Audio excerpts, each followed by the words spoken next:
What is art?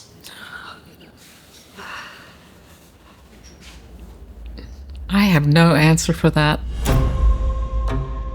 I don't even think of myself as a professional artist right now. I just make art.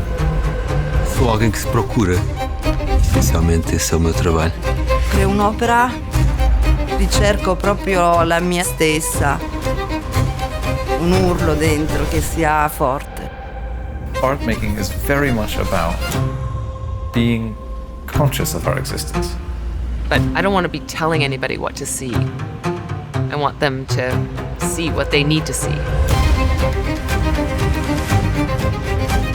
The work is where the spirit resides.